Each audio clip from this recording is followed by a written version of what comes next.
First thing I wanted to mention is that some of the videos I'll present don't work so well in blue jeans. So I sent you this. You see this over there? This PDF on the left? Yep, we see that. You see that? Okay. And in that are 4 different movies. So here's the first one. Of course, if I play it here, it won't look any better than on the blue jeans because it is the blue jeans. But anyways, you roll down to flash grab when I mention it and press the little go button and so on for the next. There's 4 of them there. Hang on, I've got some messages here. Okay, so we'll start the presentation. Now the title was something different about location, and really this is a lot of our research on location, but I wanted to show that it also focuses really on attention, since that's the nature of the grant. So here's, well, this is, I guess, red square. So we know a lot about how location is coded in navigation systems in rodents and maybe similarly in humans with place cells down here. Let's say we have 2 of them, or grid cells. So you know a lot about that probably already. But that's quite different from how vision, immediate vision, codes location. And that's what we're interested in.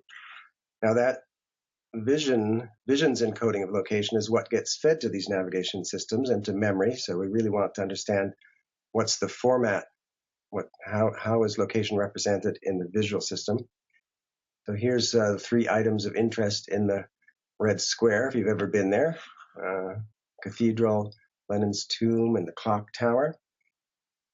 Now that information in our brain somehow goes into, of course, mission control center and navigation. They seem to be circumnavigating the globe, the world here. But anyways, for the red square, they would do, I'm sure, just as good a job. So we want to know what the visual system passes on to these navigation. What's the format, the high-level format of location? And that's going to lead us into some questions about what's the format of location for attention. So here's the claim at the bottom. We don't know how visual location is coded. And some of you are going, huh? Actually, we think we know a lot about it because receptive fields are property of every cell in the visual system. And they explicitly tag the location in the visual world on the retina that cell is responding to. And these retinally specific cells, imagine these are little cells here. Of course, they're not colored, but don't worry about that. Imagine these cells have their retinally specific receptive fields from the retina, from this woman in front, and that these form maps, as we know, in each of the visual centers, visual areas in the cortex and subcortex too. Now they're not always as nicely drawn as that. They're always distorted. But nevertheless, you'd think, okay, receptive fields, retinotopic maps, isn't that the whole thing? And of course, the point is it's not. There's something else. And we're going to look at it kind of a signature effect of what motion does to how we judge location. Now, it's not so much that we want to know about this particular motion effect. It's that it gives us an opening to higher level position coding that we don't see in earlier visual areas. Okay, so here's an example. So on your PDF, if you have it, or if you already looked at it, that's fine. But the example here is probably going to be very jerky, so not give you any effect whatsoever. Anyways, the point is, in this movie, which I hope you've run or are looking at separately, if you have it on a separate computer, that's great. These 2 red and green bars would have been vertical and parallel, but as the motion, smooth in the PDF version, I'm hoping, as the motion comes in the background, they become tilted, and not just a little bit tilted, a lot tilted. Now, there's many motion-induced position shifts that many of us know about, from the Ramachandran and Anstis and de Valois and others. The difference with this one is it's really very large and easy to measure. So this is why we've concentrated on this. This is one of the 2 effects, motion-induced position shifts, we'll look at. This one, notice that the motion is rotating and the shift of the illusory shift of the bars, I hope you see it on the PDF. The shift of the bars is along the direction of motion. That's important to characterize what's going on here. It's like predicting where the bar would have been if it had kept on moving with the background. So it's a prediction effect. And that's called the flash grab. And you're probably familiar with things like flash lag, flash drag, all the others. This is the biggest of them all. Well, of this category. Here's the other category, which is even larger. Again, where motion makes you see the, if you're looking over here on the left, right there, the vertical motion appears to be vertical on the right of the Gabor, but in fact it's oblique if you look at it. So this was originally studied by Peter C, of course, and Art Shapiro and others. We've kind of tamed it here and used it in some interesting ways. But the point is, the effect here is now not along the direction of motion, but orthogonal to it. So the motion moves up and to the left, but the accumulating error moves it, making it look vertical. And it continues, it accumulates for over a second. It's one of the longest lasting accumulation or integration effects I'm aware of, and one of the largest position illusions there that exists. Okay, so those are two, that's the double drift. So those are two motion-induced position shifts, and they are both similar in the sense that it tells us that position isn't just receptive fields, it's something that's constructed. Like you might think about color. Color's constructed. You have to discount the illuminant when you're looking at a scene. And here's an example. Here on the right, here's these two little squares here are, in fact, the identical wavelengths coming off your monitor. But they look very different because on the left, we think it's illuminated in red, and on the right, we think it's illuminated in green because that's what the drawing is trying to imply. And here's just to show you that those two are, in fact, the same muddy brown. Okay, so the idea here that we're looking at is, of course, not illumination or color. It's about position. And what we're after is the high-level map or maps of position. Where's the real coding of position happening, and what is it like? What format does it use? And we have now a tool to do that because we have a signature that comes from this predictive coding effect where you discount target motion to predict where targets will be. And we're going to look for places and that show this property, and we will take them to be the higher level of coding because we know that doesn't happen in the retina. Well, some people say it does happen a little bit. Okay, so here in this movie, which I hope will play, there's not a version on the PDF because it's not that important. I hope it'll play smoothly enough so you get the idea. Here is the whole idea of predicting the present. Here's Rafa Nadal, who's having a resurgence this year. Some of you know. Watch him as the ball comes towards him, his racket. Now, I hope you noticed when that was going that, watch his eye on the ball there. He is tracking the ball perfectly. Okay, so how does that happen? The ball is moving at 30 meters a second. So in the 10th of a second delay between the retinal image and the responses in the cortex, that ball has traveled 3 meters, or like 10 feet. So he's really directing his eyes and his head based on information that came from 10 feet away and a 10th of a second away. So it's kind of like zombie eyes. His motor system and his ocular motor system has worked on the previous information from a 10th of a second ago and is predicting exactly where to put the eyes now to keep it on the center of the gaze, the fovea. That's pretty impressive predictive behavior. Now remember, the motor system doesn't do this all the time. It can't predict the present if there's no basis on which to go. If all of a sudden, like a piano fell in his head, he wouldn't be responding. It'd take him a 10th of a second to do something about it. But here, because there is a motion, his motor system can do that prediction. Of course, we'd like to know if that's true for the perceptual system for predictable things like moving things, and probably it is. So the eye and the head orient to predict the present location of this target, overcoming neural delays. And perception, in fact, shows these same predictive forward shifts. That's the first thing I showed you with the flash grab, where the motion was extrapolated along its path, along its direction of motion.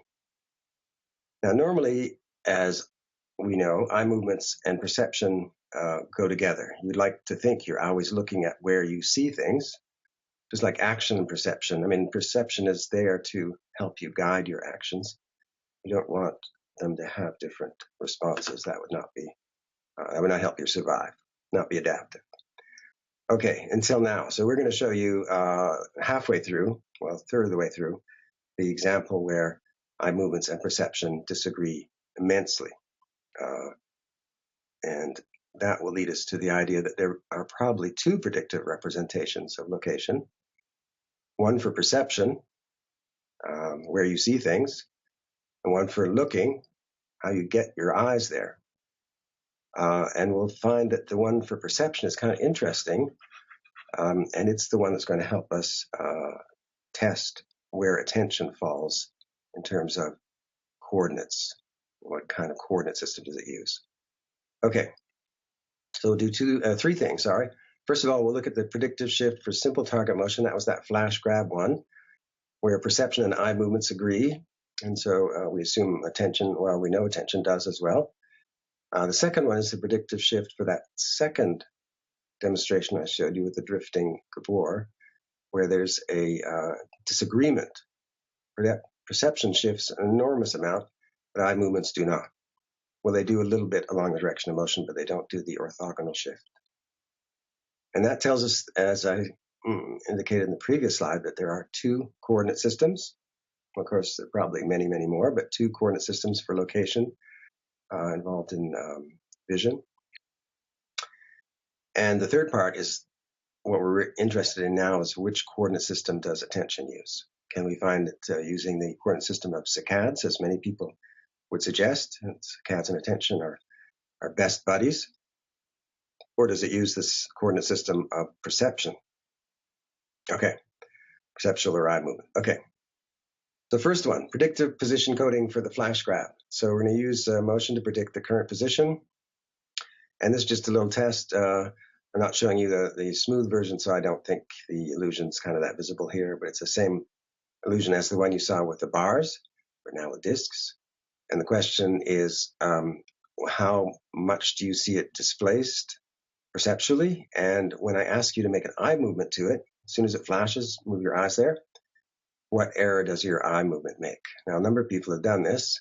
This was done here by Martin Rolfs, who then went to New York and changed his look. And here's data just for Martin, because since other people did it, we kind of dropped it. The point is, of course, saccade errors and perceptual errors agree here. So here he changes the speed of the rotation of the underlying grading, rotary grading. Ooh, look how it gets big there. And this is the saccade error. So 0 would be the saccade would land on the physical location, and this line here means it would land on the location predicted by the rotation. So it would land on where it would have been if it had kept moving with the background. Okay, so large saccade errors, and perception does pretty much the same thing. And as I said, there are several other people who've done similar experiments. Okay, so saccades and perception seem to show the same illusion for this case of simple moving targets where the error is along the motion path. Now you might wonder why the saccades would make this error. Well, you probably wonder why perception does as well. I mean, we're saying this, correcting for the neural delay. That's an easy thing to say. But in fact, for saccades, you can prove it because saccades, when made to a moving stimulus, land on it. And that's pretty good because they have to be programmed before, there's about 100 millisecond delay between the end of the programming and the moment at which the saccade lands on the target. If the target's moving, well, of course, it's moved along. So this graph on the left, of course, there's lots of articles saying that saccades do land on moving targets accurately. They predicted the offset during their programming time. And this is what the graph on the left down here is showing. This is a target that's moving towards the fovea. 0 is the fovea. This is somewhere on the periphery. And this is time. So the red line is the target path. Around about here, you're told to make an eye movement to the target and follow it as soon as you see it. So around about here, you're starting to program the saccade. But here, of course, you'd have to finish, and you make the saccade. So let's look at that. So here's probably the end, the last moment in which you can be still taking retinal input. And that's where the target was at that moment. So when you're making the program, you have to extrapolate. So we know for the case of saccades that there is an actual delay that needs to be compensated, and that the saccade system does that quite well. Now the saccade map shows some similar effects, so that we know some cells in the frontal eye fields, although perhaps very few in the superior colliculus, do code the landing location. In other words, they've made this predictive correction. Now, you might think, well, a couple of ways you could make that correction, and you have to do the same thing when you are doing skeet shooting. I don't know if any of you have done skeet shooting, but there's a clay target that flies through the air and in front of you, and you have to aim not at the target because it takes some time for the shot to reach it. So you have to aim ahead. So you have to lead the target. But this is the same as saccades, making a saccade to a moving target. Perhaps with a difference, though, because in the case of the skeet shooting, you really are aiming at nothing. You've made this correction, you're aiming ahead. So here he goes, he's going to aim, boom, shoots it right out of the sky because he led properly. Yeah, it does it again. Okay. Or you could do it with cars. Okay, so I don't know how smoothly you saw those videos, but the point is very simple.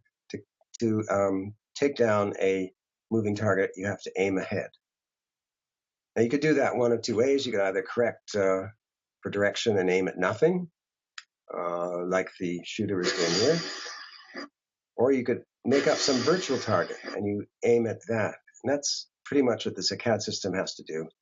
It has to explicitly code the location where the saccade will land, not the location where the target currently is. So it has to extrapolate or remap, if you want, the target to the interception point for the saccade. Now, if this were also the position map, if there were just one map and saccades and position were the same thing, then the corrections seen on the saccade map would also have the same extrapolation effect on perception.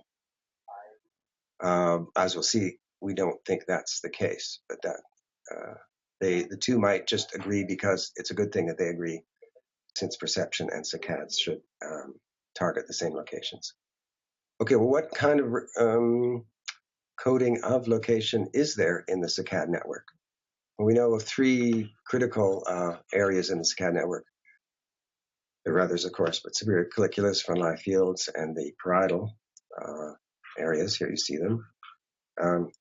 And what's interesting in there is we know that these areas, like many visual areas, these are oculomotor as well as visual, have retinotopic maps. And of course, this was among the first maps to be discovered or mapped, if you wish, in the visual system. It was in the superior colliculus with Robinson, who used microstimulation in the superior colliculus, and every time he would stimulate, let's say C, you get a saccade going down to the right. When he'd stimulate location B, the saccade would go up to the right. And so he was able to derive a map of locations in the superior colliculus for their motor fields. So saccade endpoints follows microstimulation in superior colliculus.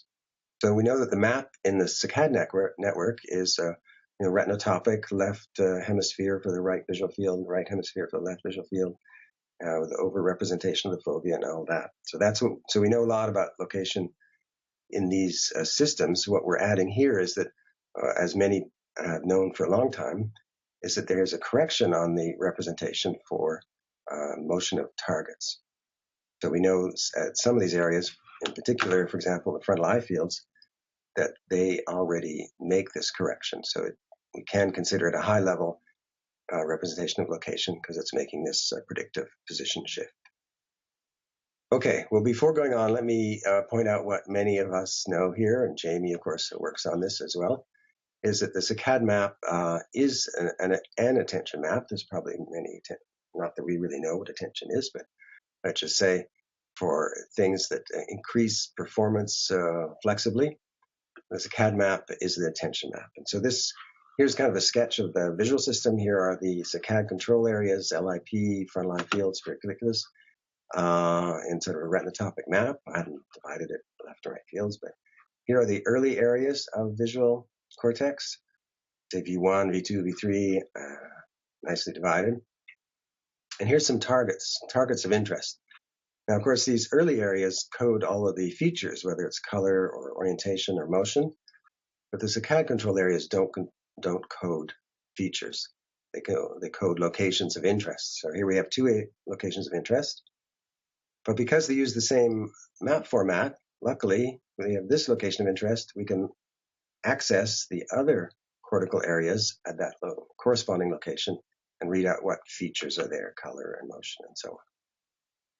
Now, what Tieran Moore's group and Muda have done in different areas is to show that stimulating these saccade areas gives you the properties of attention. Let me explain that a bit more. Now, if you stimulate the saccade area with sufficient current, microstimulate, you will, of course, get a saccade to the corresponding location. That's how you know you're in a saccade area. But if you turn down the amplitude a bit so that it doesn't trigger a saccade, what they find, here it comes, so stimulating, there you go. They find increased activity in the corresponding area and lowered thresholds in a visual detection task at this area, at that location. So it's really quite clear that the properties we consider attention, in other words, in performance increase, can be triggered by stimulation in saccade areas. So that goes along with the concept from long ago in Rizzolatti that attention and saccades are closely linked. And in this case, we'd say they share the same map. So keep that in mind because we're going to ask if that's actually true later. Okay, well, first of all, let's ask if attention and saccades are involved in the motion-induced perceived shift that we looked at first, that flash grab. The first thing we do to see if attention was important is we tested some parietal neglect patients. Well, many of them, I think this was 14. And what we did was present the flash grab stimulus, but only in one half field, only in the hemifield, left one, right one, over here, or top, or bottom. So it's a half disc, and it rotates back and forth, and every time it reverses, there's a green bar flashing. Let's look at that. We can make it big like there. And the patient would indicate whether it was above or below horizontal, then it'd be shifted until they said it was at horizontal. So we can measure this motion-induced position shift, the flash grab, at different locations in the visual field.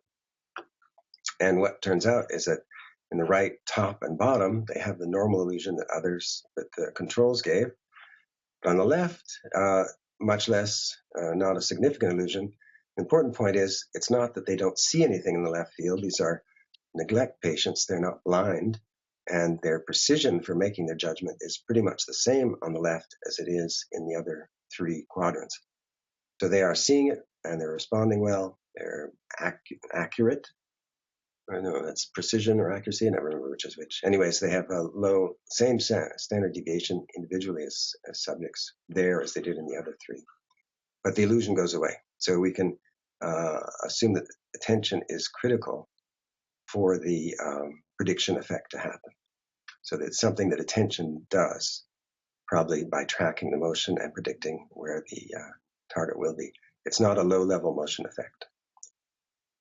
Similarly with TMS, same idea, stimulus on the left or the right.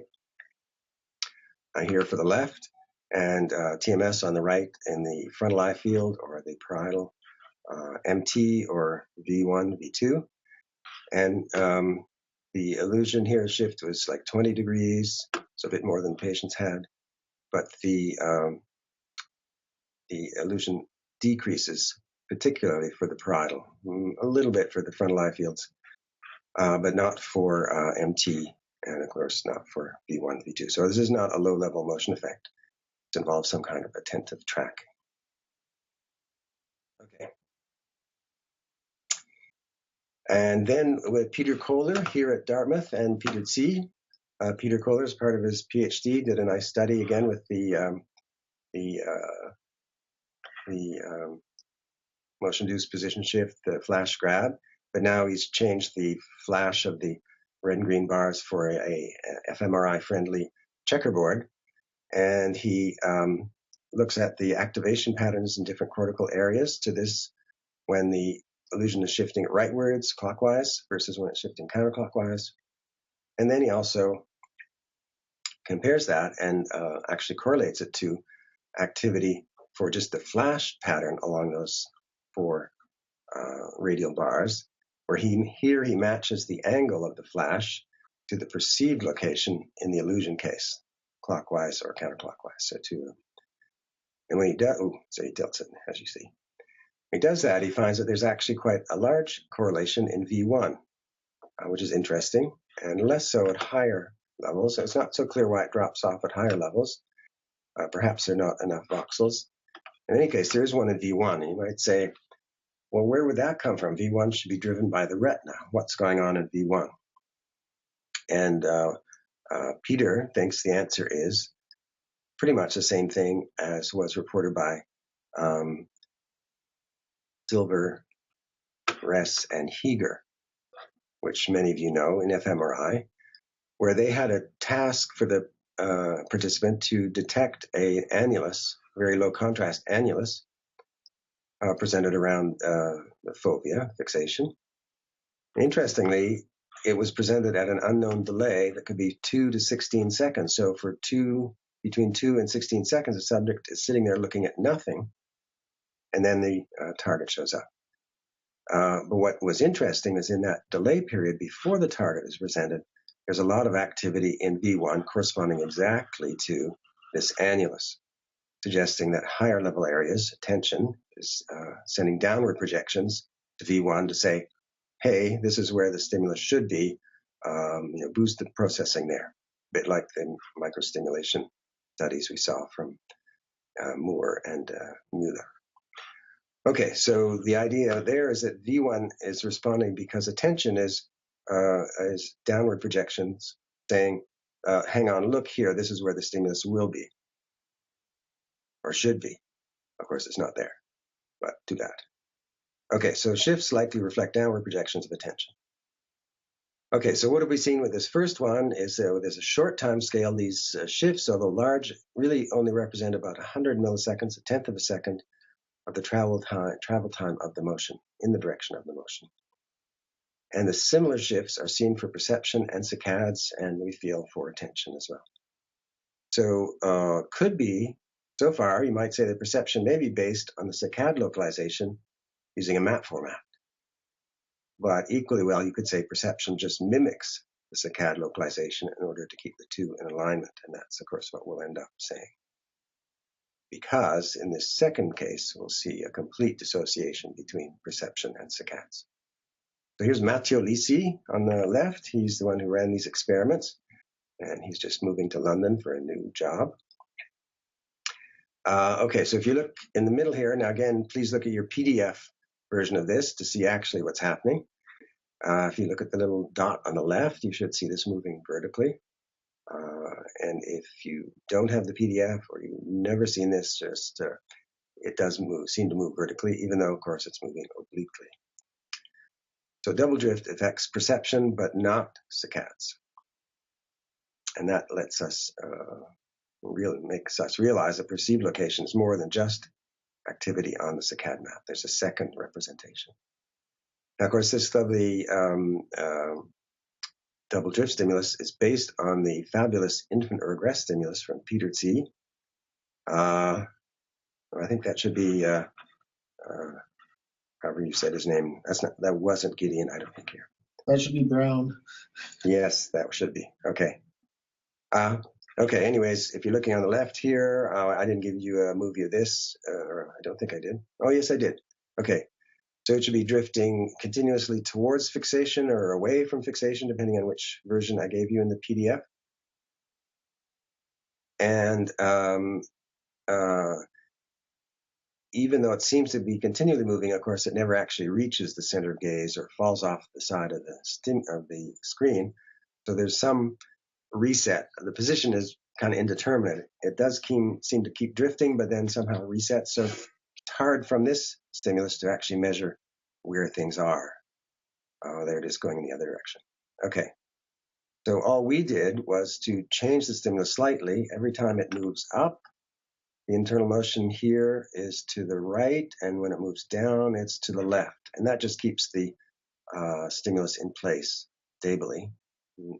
Nice points in there without thinking too much of that. So the orthogonal internal motion is pulling the path away, as you can see here. So the physical displacement is up to the left, and the illusory is trying to make it pull a little bit, keeps a little bit over and a little bit further and a little more and a little more, and builds up to give a direction. And what the subjects do in the experiment is they're allowed to adjust the path until it looks like it's vertical. So they kind of do that until it's vertical. Okay, and that's just an easy reference for making the adjustments. There's nothing special about the vertical. Okay, here's some other sort of off-topic points. The illusion only happens if the Gabor is on a uniform gray background. So here it is on a black background and there's no illusion. So it's not simply the presence of the two motion vectors. The Gabor itself has to have poor position certainty, which happens when it is equiluminous to its background. This one is even better. This tells you that if you can see this, maybe you don't see this, but anyways, the dot on the left is moving up and down, and it's completely yoked with the Gabor on the right. So they always have the same distance between them. But if you try tracking the dot on the left, you'll find, if this were working smoothly, that the illusion is still present. And that tells us that the illusion is not simply the two retinal motion components, but here one of the components is being derived from the eye movement program that's driving your pursuit. So that's an interesting separate topic. Okay, you can also add different internal motions, and Gideon has done many of these to spectacular effect. Here's just a simple one where the actual path is oblique, but the internal motion is changing as sort of a sine wave. And the sum of the two, of course, makes a circle. And you could draw your name if you want to do that program. Okay. So here's the experiment to find out what's really special about this stimulus. First of all, as I described, the perceptual part, you find the path that appears vertical. And well, there's two ways it could happen. The actual physical motion could be up to the right here, the black arrow, with the internal motion up to the left, and that makes it look vertical. Or vice versa, the physical motion can be up to the left and the internal up to the right, and the perceived motion is vertical. And so we did those two separately. But I mean, it's the same point. And the point is there's an enormous effect. This is 49 degrees in one way and 52 in the other way. This is the average of 6. Yeah, it's the average of 6 subjects. Not a small effect. Okay, the question with saccades then is, will saccades target the physical path, okay, and go places where you don't see the target? Or will the saccades target the perceived path, which would be more reassuring, you'd think? You'd like your eye movements to go to the targets where you see the targets. Well, here's the result. Okay, and the control on the left, there's no internal motion. Here's the physical path. The actual fovea, the original fixation, is over here at 0, which is around here somewhere. So you're making whenever the fixation point dims, you're supposed to trigger a saccade. And these little red circles are the saccade landings. And the gray path here on the right is the actual Gabor path. Now, eye movements always end up a bit short, and that's what you see. First of all, there's an offset to the right, but basically the path of the landings is pretty parallel to the actual physical path. Now over here on the right is the illusion case, where the actual perceived path is vertical, as the dotted line here shows. But the landings are not at all different. So there's no effect of the illusion on the saccade. Well, that's interesting. Oh, and here it is just in terms of group averages in the two directions, just not present. Okay, well, I like to think of this as some kind of online visual memory. So this effect builds up over quite a long time, like a second. We measured up to a second and a half before it breaks down and you see a sort of reset of location rather than continuing going up. Some of you may have seen that already in the PDF. This is still that same. It's number 2 PDF. Number 3, the double drift. Some of you may occasionally see sort of a shift in location rather than the back and up and down, continually up and down. And this one here, I think, is present for a second. If you make it a second or 2 seconds, then your visual system starts to object and say, well, it can't go that far. But the fact is it went really very far already. So it went about a second and a half, or here about a second, of tiny increments of the offset adding up and adding up, so that each new location is built on the previous location, and then it all reverses and goes back down again. So each location builds on the memory trace of previous location. So if you like studying memory, here's a way you can actually see what's going on in your memory, because the location you're seeing is based on your memory, your integration over a second and a half. Okay, and that was the perceptual effect. In contrast, in the saccades, nothing.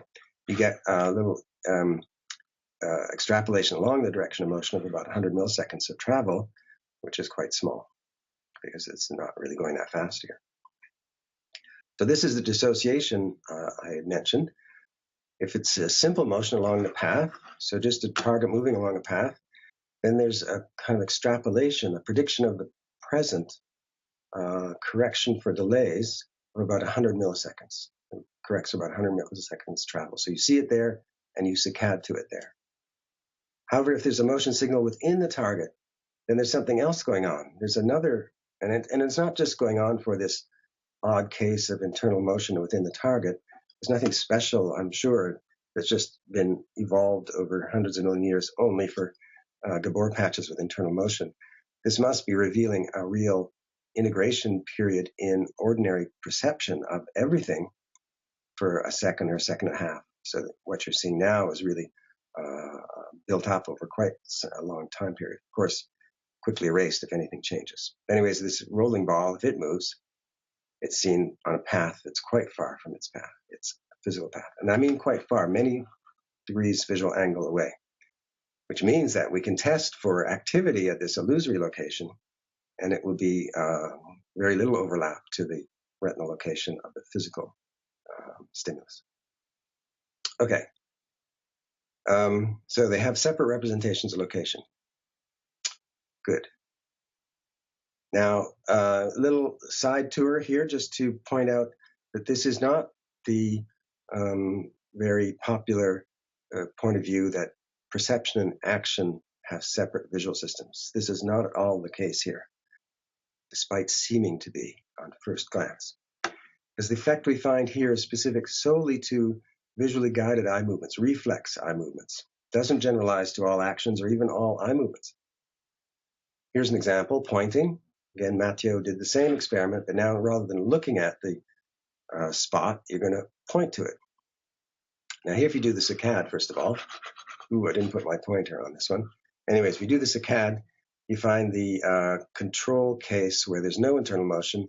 The actual path of the stimulus is tilted so that its perceived path will be vertical. Anyways, the top one where it says control, the actual path is tilted to the angle that would be perceived vertical if there were an illusion, but of course there's not here. Anyways, the pointing is also tilted. Down below, with the internal motion present, and where, of course, the perceived path is vertical, the saccades, again, are not vertical. They follow the perceived path. So that just replicates the previous experiment. However, with pointing, Now we have quite a large tilt in the target locations. Those are the targets at the end of the path. Path goes back and forth, and there's a little green flash at the end. You have to go point at it. Now the normal pointing control, again, is tilted like the physical path, but the double drift case knows that the two heat map points are more vertical. So there's an effect to the illusion on pointing. Now this is just normal pointing, so you have to point as fast as you can. As soon as you lift your finger from a pad, the stimulus disappears from the screen, but you go smack and you hit the touch screen, and that's where the data come from. But here in an open loop pointing case, not only does the stimulus disappear from the screen, but your goggles turn translucent, so you see nothing but a gray fog. You have no more input no more visibility of your hand during the movement. And it's noisier, but you get the same effect. There's, in the control case, the pointing matches the physical locations. In the double drift case, they are more vertical, so there's more of an illusion effect. So pointing shows the illusion about 65% of the perceived illusion, so not the full effect, maybe because of a difference in the way they are measured.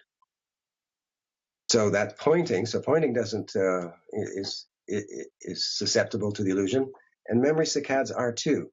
So a reflexive saccade made as soon as the fixation point dims shows no illusion, but if the stimulus turns off first, and then you get the trigger to make the saccade, the illusion returns.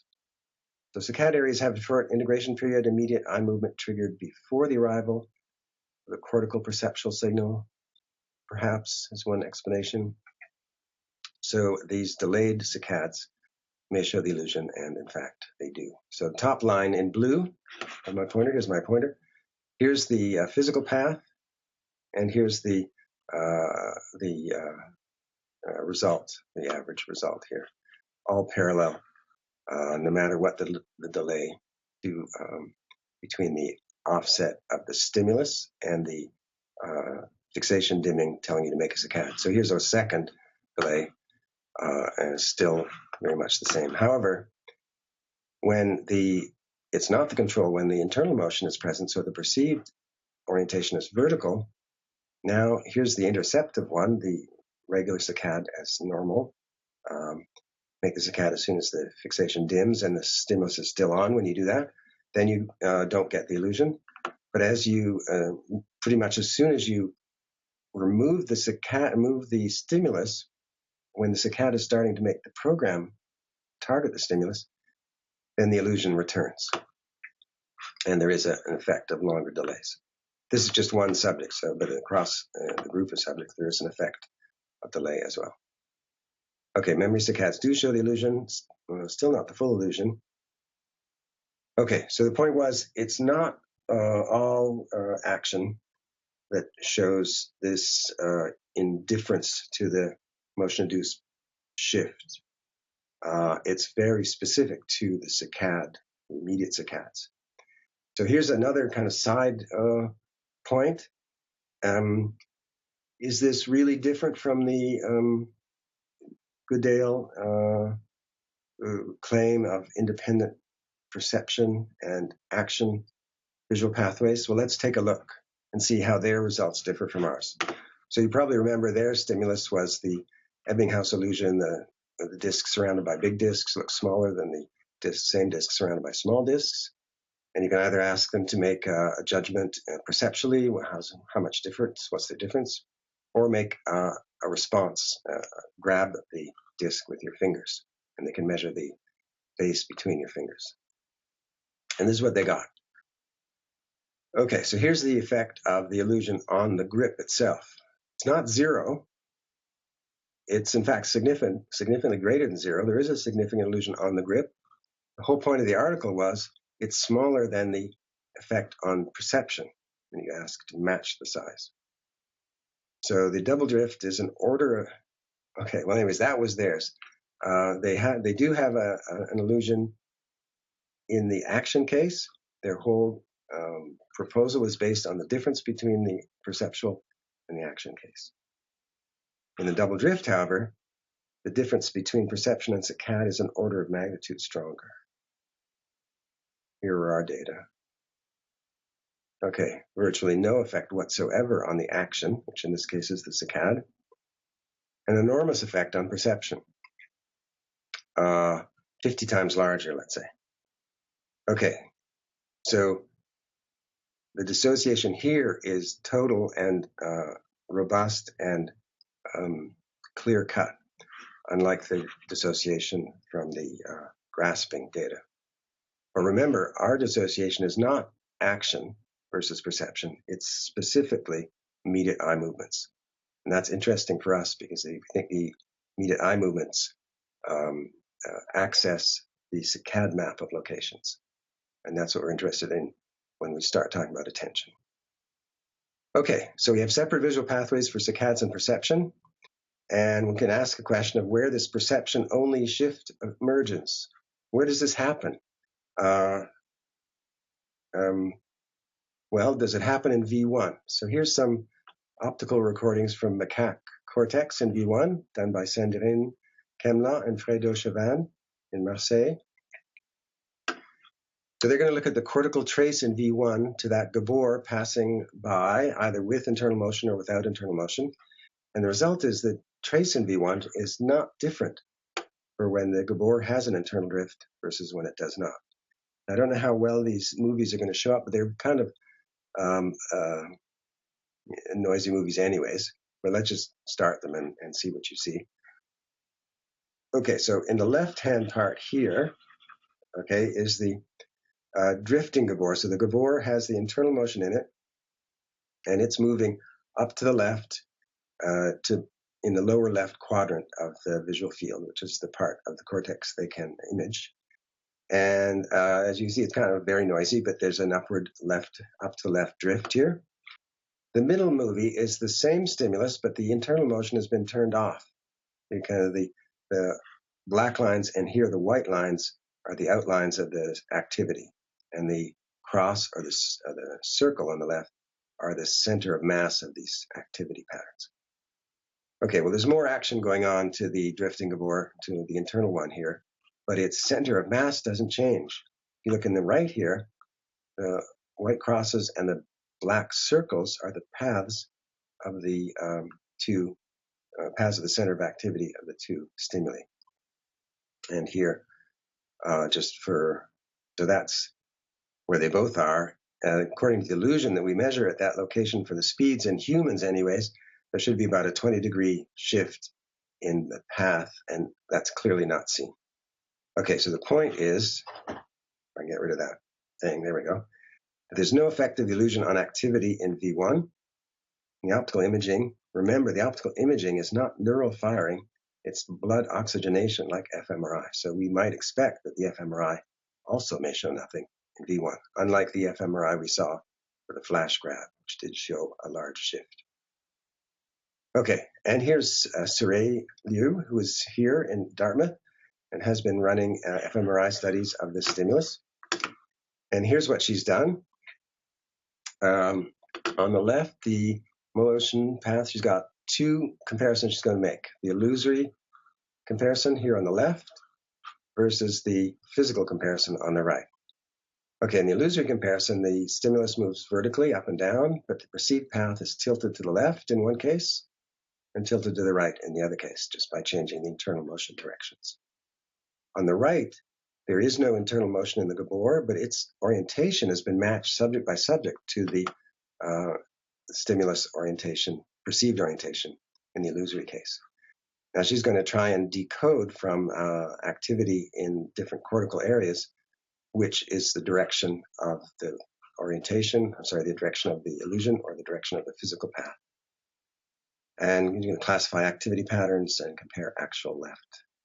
Compare what you get here for the perceived to the actual ones. And what does she get? Well, here's the illusory path. She gets nothing. This was the early results. We have lots more now. Get nothing in terms of accuracy. You cannot decode the motion path in V1 or MT, a little bit more in MT, but not significant. On the other hand, the physical path is super easy to decode. As you can imagine, it's traveling a different path in retinal coordinates. So no evidence for perceived path in B1 or MT, maybe something in MT. Physical paths are easily coded, on the other hand. Okay, that was 9 subjects. So we might think, there's little or no downward projection to the perceived path. Perhaps attention is like saccades, no effective illusion. So to summarize that, we have a long time scale effect, really a remarkable illusion, a second and a half of integration, orthogonal to the motion path, seen for perception, but not for saccades. And we might want to know where this location is coded for perception. We don't have any really good ideas. Where do you suggest perceptual, high level, clever location that's corrected for motion, maybe other things, is coded? Or even what format? It doesn't necessarily have to be a map. It could be like a feature. It could be like, well, this object is red and it's at 3,2 in XY coordinates. It could just be a feature. If you're thinking about features as a basis for location, you might be interested in work from Mike McCloskey on a subject he has run, AH, who was a student in his class. Here's a little movie of her telling Mike McCloskey what he places in front of her and then reaching for it.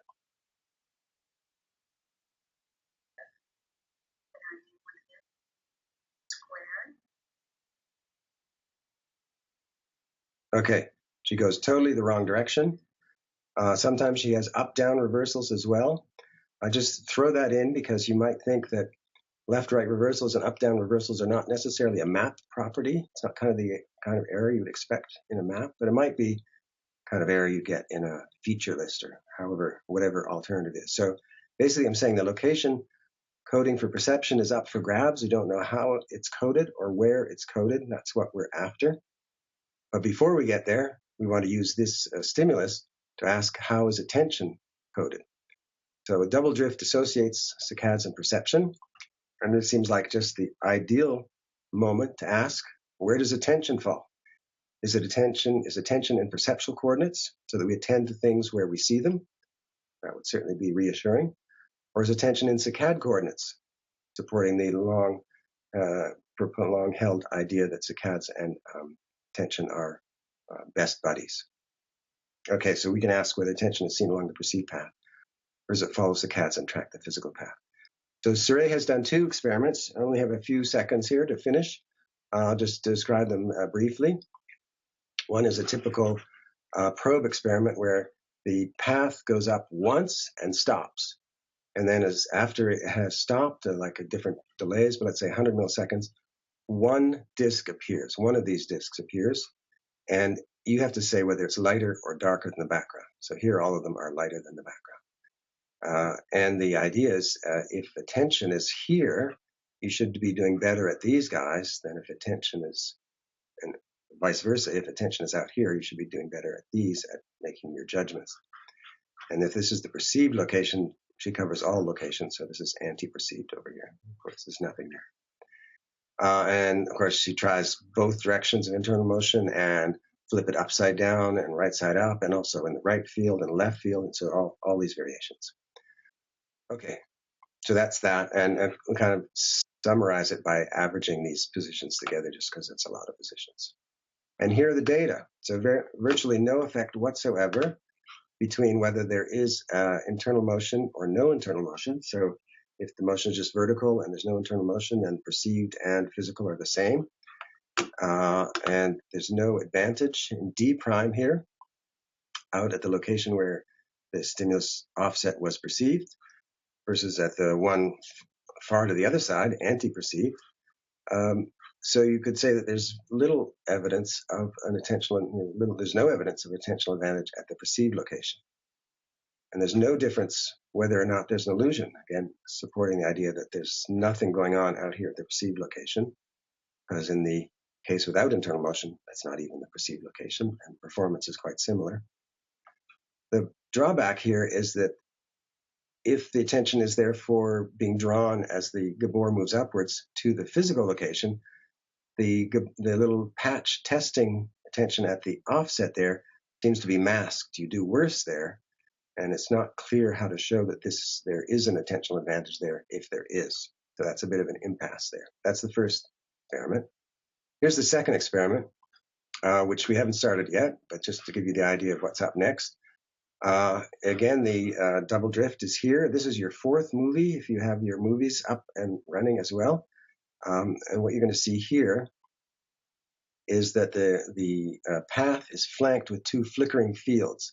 Now, this is an interesting procedure proposed by Grigjic, not sure how to say her name, last year. And it's, of course, based on the idea of SSVP, the steady state visual evoked potential, that you're measuring the EEG and the activity at these two frequencies, which are 8 and 13 hertz here. You can pull that off over a large time scale and really get a good idea of how much signal is present in those two. And if there's more attention to one than the other, then the ratio between the two changes. So if the physical path is right between the two, there should be no change in that ratio over time. However, if the illusion is pulling attention up into this field, up into the top field, then the ratio should change and then go down on every cycle. And that should be a quite strong signal to pull out. Okay, there you go. Attention summary. If attention uses saccade coordinates, attention may not be allocated to the place where we see the object. Of course, this is a very special stimulus, but still it's interesting to have the idea that we might be able to attend to places where we don't see the target. And if attention uses perceptual coordinates, on the other hand, it challenges, sorry for the spelling error there, the view that attention is a property of the saccade system. So either way, there's an interesting outcome. So conclusions over everything. Motion of the target contributes to prediction of the present location. And we see this in amazing precision with professional athletes, but I believe that our perceptual system can do this when there are cues from motion that allow us to make these predictions. The double drift stimulus, however, reveals two separate representations, one for saccades and one for perception. And this now provides us with probes to assign processes. Attention is our current interest. Assign any process to one representation or the other. Thanks. That's it.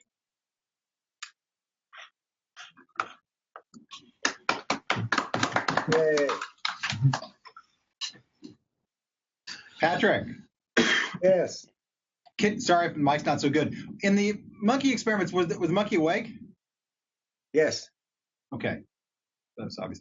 But and then on the second, I had a question about whether you know of any, in your second to last experiment that you presented the data from, where you've got the potential dissociation on the actual behavioral measure of detecting the disc.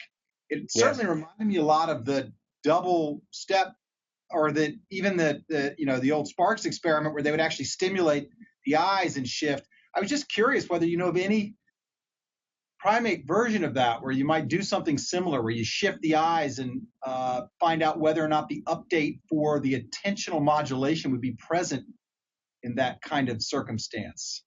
Okay. What I'm talking about? As soon as we get a good test for the attention, I'm not sure that our first one was a good test. As soon as we get a test for the attention, yes, then we can ask that of eye shift that's voluntary and planned versus an eye shift that's driven by microstimulation. That would be really. So I'm really hoping. I've got a lot of hope for the flickering background procedure, which only really got presented, I think, last year, although it may have been around earlier. And we have yet to use it and find out how well it works. But I think it's really nice because it's not the whole thing with the attention literature is, you have to present a probe. Because the subject is secondary task, and even if you do like probe experiments like Drew and Horwitz did with the attention tracking, and then they would just put probes up, and you didn't have to respond to the probe, but they would look at the EEG response to the probe. But still, their probes are only like 1 per second, and it's undoubtedly going to disrupt your attentional state. So I really like this background flickering thing. I hope it works.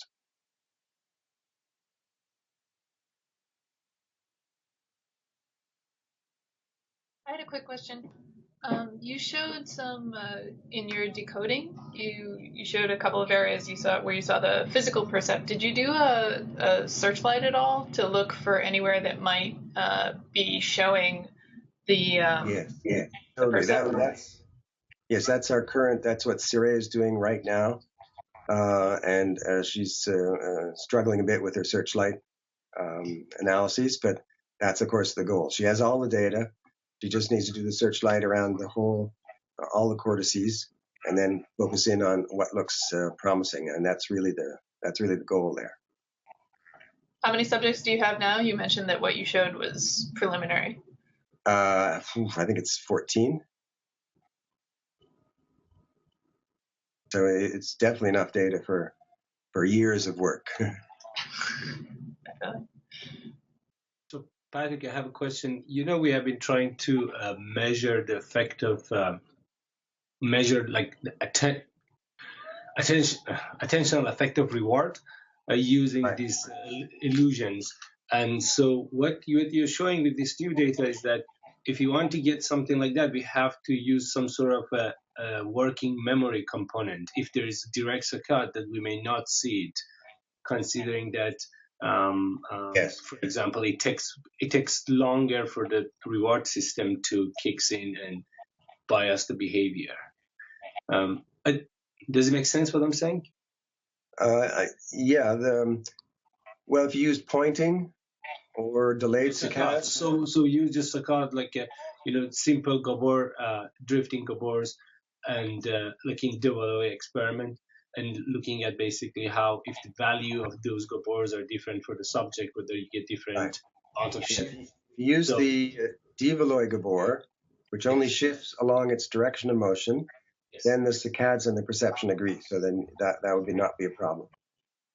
I see. So it's only if it's orthogonal. You are saying that it's going There's to. only this one. So when you use the Devolay one, many of you are familiar. Just have a patch of Gabor and it's static there, but the Gabor, the grading within the Gabor is drifting and makes the position seem to shift over about a quarter of the aperture size. Uh-huh. Okay, and that's about equal to 100 milliseconds of the travel of the internal grading. And in fact, if you look at the parent position, it builds over the first 100 milliseconds and shifts up there and then stops, as if something has said, well, hey, you're not really moving.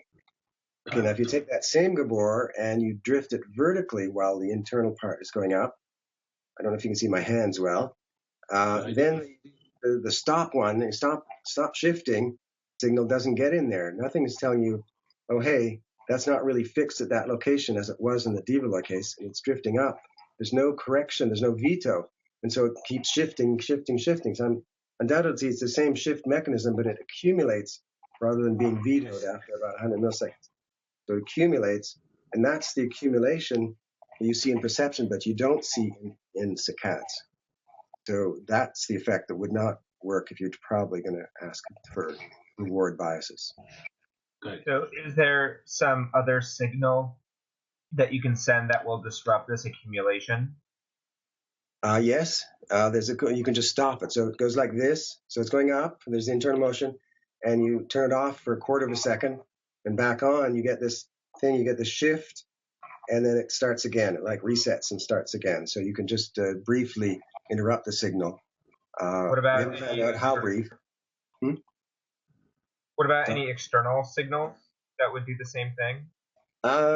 Couple of things. You can have texture on the field over which the Gabor moves, and it seems to move strangely at the wrong angle across it.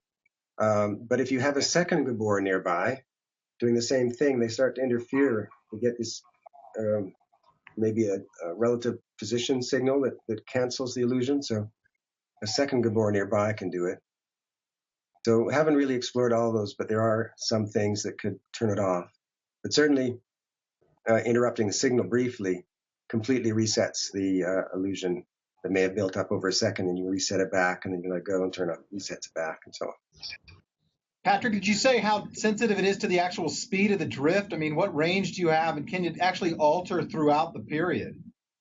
Yeah, the important parameter is the amount of time. So if you're going up to 1 second of travel, it's probably okay. The speed in that time is not too important. You can have it really fast, Well, again, you have to shorten the stimulus so it doesn't go off the screen. But it can be going really fast internal motion and external motion, as long as it has, let's say they're both equal speeds, then you get this 45-degree effect, even at very high speeds. Can you change the speed and then kind of estimate what it would be? We did that once. I mean, change the speed and measure the While angle. it's moving, like is it accumulated in a predictable way? Yeah, it seems like a sum, just sums the two. And as long as you're not leaving it on too long so that it doesn't reset, then you could measure the angle, cover the speed if you wanted. It seems like a vector average, and it's a weighted vector average, and that the weights are not they are not themselves linear. So those weights change as a function of this global and local motion speeds, is what we noticed. Yeah, that was in your article. So Patrick, I have a question. Are you aware of any other illusion where there's an accumulation of errors over a second and a half? None whatsoever. That's pretty remarkable to me. Because, it's really kind of interesting. The only kind of working memory buffer or something like it that I know of that has that kind of integration window is Victor Lamy's fragile visual short-term memory that he argues would be taking place in V4. Yeah, I mean, so if that's the case, then maybe these perceptual positions are being coded, in that buffer in V4, if Lamy is right. Well, if so, we'll find it. But Lamy's thing is a bit different. I like to see his effect as a texture memory. He thinks you have these memories for individual items. He presents an array of multiple items, and then he takes it away. And then 1 second later, he'll say the test is going to be here, and then he presents the same array, and either that item has been changed or not. I just think what he's done is he's allowing people to use texture memory rather than item memory. I have a different interpretation of his result. But certainly V4 would be a fabulous place for this, and I hope we can use the searchlight and figure out if that's where something's going on. Yeah, I mean, this summer it would be good for you to talk to, V4 people like Jamie and Behrad and others to think of cool monkey experiments. Right. Yeah, you definitely do something like that. Oh, then I'd come out and visit you there, right? Yeah. That sounds good. Wait till the ski season comes back. No, you want to go in the summer work because Yellowstone is open, and then you can go see all those. True. I have not been to Yellowstone. Okay, another attraction. So, guys, it's 10 minutes past the hour. So, are there any burning final questions?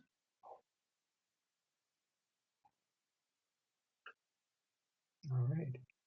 Well, thank you, Patrick. Okay. Bye-bye.